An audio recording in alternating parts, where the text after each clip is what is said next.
attendait chez nous.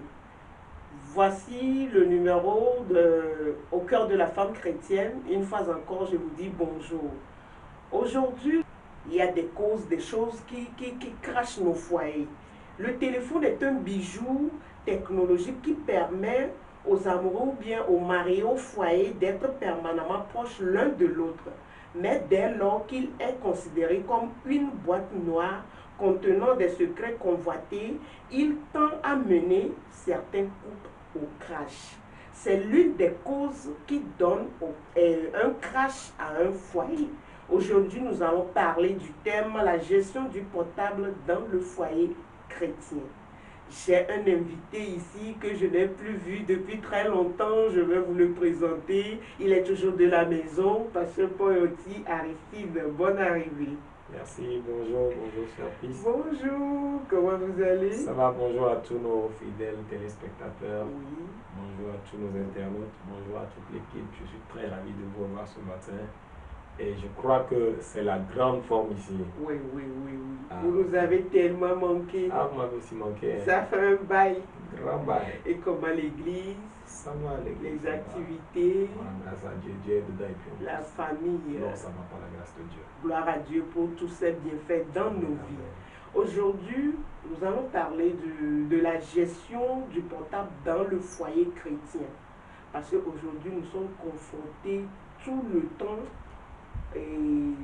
à des problèmes mineurs, mais la majeure partie des problèmes, quand tu vas au fond, le portable est une cause, est l'une des causes, je vais dire, l'une des causes. Alors, qu'attendez-vous, premièrement, ma question va de cette façon, qu'attendez-vous par un foyer chrétien, une définition d'un foyer chrétien? Merci, Sœur Peace. Qu'est-ce que je dirais, un foyer chrétien, comme on le dit, c'est un foyer des chrétiens. Et plus en profondeur, je dirais que c'est l'union en fait de deux personnes de sexe opposé. Et j'insiste toujours sur le fait que ce soit des sexes opposés. Okay, c'est l'union de deux personnes. Sexe opposé. Oui, bien sûr. Oui. C'est l'union de deux personnes de sexe opposé qui sont des chrétiens qui ont choisi de faire de Dieu le pivot de leur foyer. Deux personnes qui adorent Dieu. Deux personnes qui sont réellement nées de nouveau. Ce n'est pas une association de deux personnes de sexe opposé qui vont à l'église, non. Vraiment. Parce que aller à l'église et faire foyer, c'est différent de faire un foyer chrétien. Un foyer chrétien, c'est un foyer dont les premiers principes ou les principes fondamentaux sont basés sur la parole de Dieu, sur les principes bibliques du mariage. Donc, un foyer chrétien, c'est comme ça que je peux le définir. Merci. Ok, merci beaucoup. Et est-ce que je peux vous demander encore une question en demandant si le portable est un équipement conjugal ou bien un équipement conjugal ou bien un équipement privé? Équipement, je ne dirais pas parce que le portable... Ou bien un outil? Le portable, écoutez, c'est aujourd'hui l'une des conséquences de l'évolution de la science. Parce que les foyers ont été depuis avant l'avènement des portables. Ça veut dire que les portables, bien qu'ils n'y étaient pas, ça n'a pas empêché le bon fonctionnement des foyers. C'est vrai qu'aujourd'hui, ça vient ajouter juste un petit truc, ok, mais avec son lot de problèmes, comme vous êtes en train de le dire.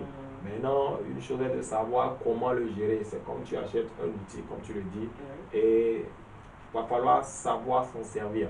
Si on ne sait pas s'en servir, l'outil utile qui est censé nous aider peut nous détruire. Voilà. Ok. Concernant certains couples, dans certains couples, si je veux bien m'expliquer, si un homme te paie un portable maintenant, il va dire il a accès immédiatement à tous tes appels, tes messages, ta messagerie, ta galerie, tout. Il veut avoir accès à ce portable. Alors il te questionne qui t'a appelé, qui t'a envoyé ce message, c'est qui celui-ci, même si tu notes un numéro, tu as pris un numéro que tu as noté, il demande à savoir c'est qui au juste, tu dois lui donner des explications, des arguments concernant ce numéro-là. Et ça donne une confrontation, une engueulade, si je peux le dire comme ça, entre les couples. Comment un homme peut payer un portable à une femme et avoir accès? Est-ce normal? Bon, avant de revenir en fait à la question, à la réponse, je veux en fait que nous comprenions quelque chose. Un homme achète un portable à une femme, ou bien un homme achète un portable à sa femme. Je veux comprendre. Parce que d'habitude, quand... Parce que je peux payer un portable à n'importe quelle femme qui n'est pas forcément ma femme. Elle peut être un collègue de service que je veux aider. Ça peut être une tierce personne que je veux aider. Ça peut être une amie, une soeur, une petite soeur. Ok? Maintenant, est-ce que ça me donne le droit de suivre ce que la personne fait? Voilà, je veux comprendre d'abord. Ici, nous sommes dans le cadre d'un foyer. Très bien. Entre mari et époux. Voilà. Épouse, mari et épouse. Okay. Entre l'homme et la femme qui sont mariés, qui sont ensemble. Je comprends bien. Oui. Mais dire un homme et une femme, c'est comme si cette femme-là, elle est en dehors du foyer. Excusez-moi la question, je n'ai pas bien posé la question. Maintenant, un monsieur qui achète un portable à sa femme, vous avez bien dit sa femme. Oui. Est-ce que la femme, avant tout, est un esclave? Est-ce que la femme, avant tout, quel est le rôle de la femme dans le foyer de ce monsieur? Quel est le rôle de la femme aux côtés de ce monsieur? Il faudra que la personne comprenne le pourquoi il engage cette femme, le pourquoi il est avec cette femme. Et un des principes fondamentaux du mariage, c'est la confiance. Ok? Alors, si l'homme n'a pas confiance en sa femme et qu'il lui achète un portable, et à chaque fois, il veut toujours fouiller, mais tu n'as pas confiance en la personne, pourquoi vous êtes encore ensemble? Mais tu n'as pas confiance en la personne. Ça veut dire que tu doutes, ok, de la fidélité de cette personne. Tu doutes du fait que cette personne soit la meilleure personne qu'il faut. Alors, pourquoi est-ce que tu es encore avec lui? Parfois, c'est la curiosité. Non, ce n'est pas la curiosité. Je suis désolé, ce n'est pas la curiosité. Vraiment? Je suis désolé. Ce n'est pas la curiosité. Je ne suis pas contre le fait que ma femme ou mon mari fouille mon portable. Ok? Oui. Mais ça dépend de ce qu'il veut. Je fouille le portable de ma femme parce que je la soupçonne qu'un autre homme... Moi, des fois, il m'arrive de prêter le portable de ma femme pour appeler. Des fois, ma femme prend mon portable, elle regarde des vidéos. Ok? Elle regarde ce qu'elle veut. Des fois, même mes enfants s'amusent avec mes portables. Bon, maintenant, à cause de ça, tu vas dire non. C'est vrai. Et votre femme ou bien vous-même, vous n'avez pas codé votre portable? Parce que d'habitude... Moi, j'ai codé mon portable. Mais ma femme connaît le code de votre portable. Bien sûr. Quel beau couple. Ah, j'ai codé mon portable. Pourquoi en fait moi j'ai codé? Parce que des fois, quand tu laisses le portable, ça peut lancer des appels. Et voilà. Oui.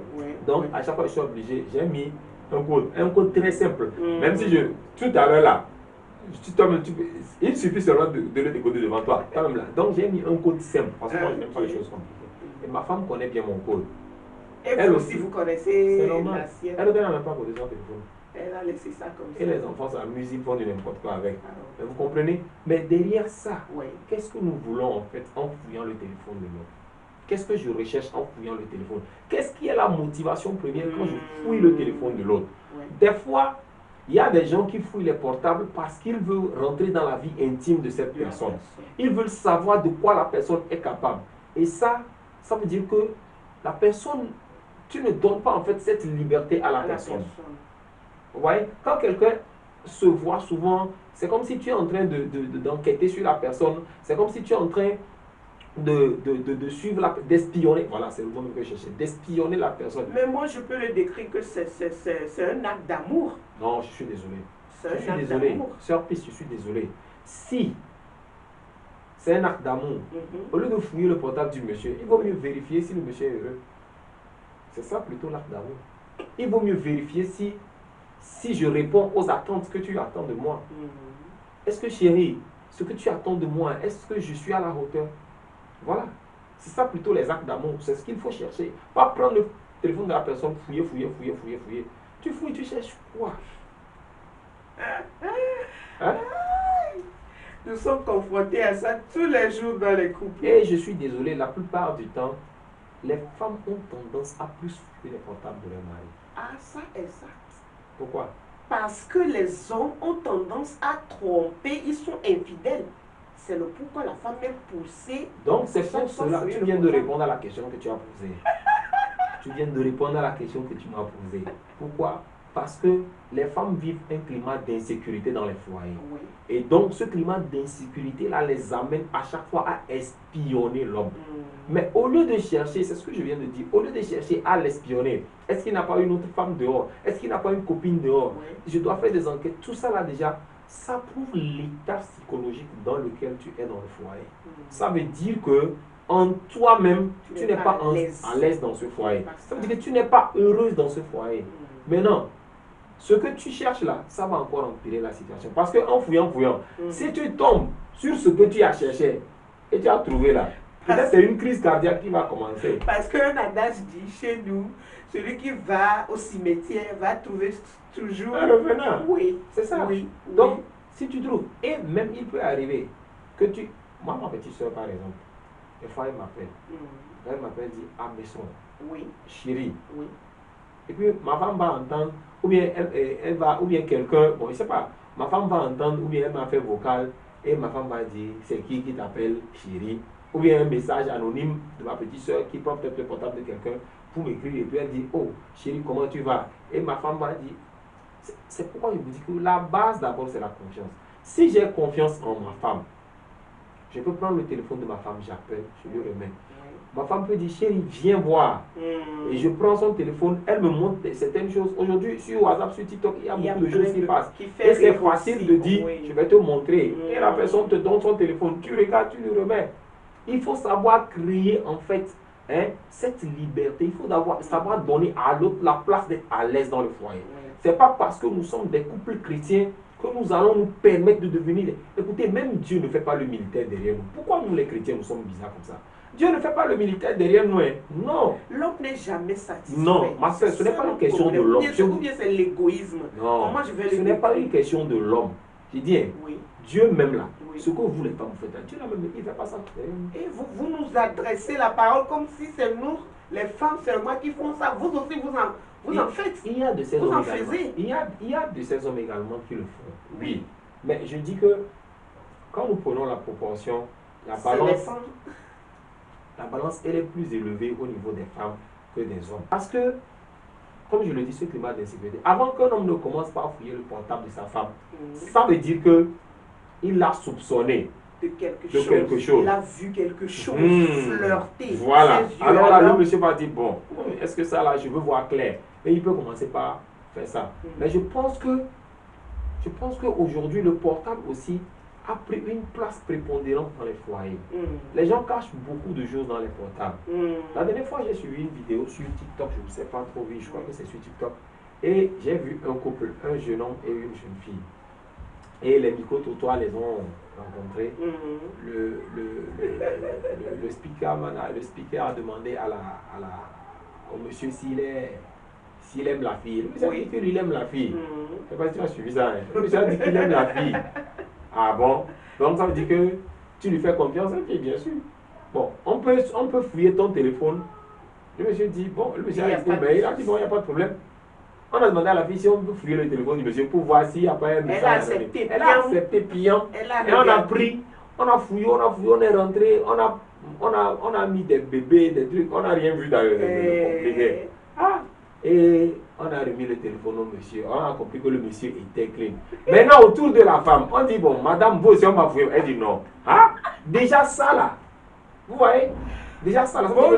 La personne, elle est en train de publiquement, il a exposé en même temps l'homme. Oui, sa conscience même est gênée. Pourquoi? Parce qu'elle a des choses cachées. Ok? Voilà, sa conscience est gênée. La honte de ça. Ah, ma soeur, il ne faut pas te laisser aller. Mais vous savez, au-delà de toute chose, quel que soit le niveau, que vous soyez un nouveau couple ou bien un vieux couple, je pense qu'il faut apprendre à mettre de la discipline dans ce que vous faites. Parce qu'aujourd'hui, le problème du portable donne des risques sociaux, des risques à double tâche, des risques d'ondes électroniques. Par exemple, je prends le risque lié au double tâche. Quelqu'un qui conduit et qui fait encore le téléphone. Ou bien une femme à la cuisine qui travaille, qui utilise encore le téléphone avec les WhatsApp, les TikTok, les vidéos, tout là. Et il y a ces choses-là aussi qui arrivent quand nous utilisons le portable. Ton mari t'appelle ou bien à cause du portable, tu cuisines, mais il y a brûlure. La nourriture est brûlée. Ou bien à cause du portable, tu n'as pas cuisiné. Et quand le monsieur revient, ce sont des injures, des problèmes. Ces risques-là, est-ce que nous ne pouvons pas sensibiliser ou bien faire quelque chose pour diminuer le risque de ces choses? ce que nous devons faire, Oui. c'est d'apprendre à ne pas être dépendant de nos portables. C'est d'apprendre à ne pas être dépendant de ce que tu es en train de dire là. C'est vrai. Le portable aujourd'hui, c'est un outil de travail. Ok? Ça nous permet de pouvoir gérer les urgences. Oui. Il y a quelque chose, je peux facilement, avec le téléphone, appeler quelqu'un pour s'occuper, le temps que moi-même je sois dégagé pour venir peut-être reprendre la main. Mais au-delà de toute chose, au-delà de toute chose, il faut que nous apprenions à ne pas dépendre du téléphone. Parce que pendant bien longtemps, je le dis et je le répète, les foyers, le monde était en train d'aller à un certain rythme. Mais quand le portable est arrivé, le rythme là a changé. Okay? C'est plus accéléré. Les choses se sont plus accélérées. Oui. Et quand les choses accélèrent, ça veut dire qu'il y a des risques en fait que nous courons. Quand tu es un chauffeur qui accélère rapidement, il y a des risques d'accident. Il y a des risques que tu dépasses même ta cible. Ce pourquoi tu es en train, ce pourquoi tu dois être attentionné, tu n'es plus attentionné à cela. C'est vrai, le portable, ça laisse beaucoup de risques. Mais aujourd'hui, nous sommes en train de parler. Je crois que nous devons vraiment mettre la main sur ce point parce que dans les foyers, il y a beaucoup de choses qui se passent à cause du téléphone portable. Ok? Il faudra d'abord que le monsieur et sa femme se fassent confiance. Si vous vous faites confiance et que vous savez que ma femme ne me cache rien, ou bien ma femme, j'ai confiance en elle. Quand tu as confiance en quelqu'un, quel que soit alpha ou bêta, certes, la confiance n'exclut pas le contrôle. Mais cette manière de contrôler la personne, quand tu fouilles une fois, excusez-moi, et tu cherches quelque chose que tu n'as pas trouvé, pourquoi tu vas encore fouiller la deuxième fois? Tu as déjà fouillé une fois, tu n'as pas trouvé. Ou bien tu as déjà vérifié de gauche à droite. Peut-être tu t'es fait des idées et tu as volé le portable là pour fouiller. Mais écoute, au lieu de voler le portable, pourquoi ne pas discuter directement avec ta femme? Parce que le portable aussi peut te tromper. Parfois, les hommes, quand vous allez avec la communication, tu les poses la question, mais ils font quelque chose qu'on appelle dans notre langage patapa. Ils prennent l'orgueil, ils s'enflamment et il te rejette la question et il s'en va, il ne va pas te répondre. C'est le pourquoi nous, les femmes, nous sommes confrontées à cette curiosité-là, à aller fouiller au fond même. Mais le problème, c'est quoi? C'est vous qui en pâtissez. Parce que quand vous fouillez trop et que vous tombez sur la tête du serpent que vous êtes en train de chercher, au final, c'est vous qui êtes chagriné. Vous êtes chagriné et ça vous crée encore des problèmes, des blessures psychologiques. Vous voyez, les femmes, vous êtes trop sensibles. C'est pourquoi vous devez apprendre à faire avec. Vous êtes tellement sensible que, en tant que femme chrétienne, en tant que fille de Dieu ou bien enfant de Dieu, il y a certaines choses que tu n'as pas besoin toi-même d'aller faire. Des fois, il te suffit de te mettre à genoux. Même si tu sais, parce que dans vos relations, dans vos fréquentations, si tu sais que ton monsieur, le monsieur là que tu es en train de suivre, par son passé, c'est quelqu'un qui draguait beaucoup les filles. Toi, ton rôle en fait aujourd'hui, c'est de faire en sorte que ce qui fait qu'il aille draguer les filles, qu'il n'aille plus. Tu dois tenir ton cœur à deux mains. Pas ça. Mais tu dois d'abord prier pour la personne. Chaque jour que Dieu fait, tu dois prier pour la personne. Ensuite, ce qu'il va, en fait, quand vous voyez les hommes sortir pour aller chercher ou bien draguer les femmes, il y a plusieurs raisons. Mais la plupart du temps, vous allez me retenir ça. On va aller au jingle et on revient. Merci.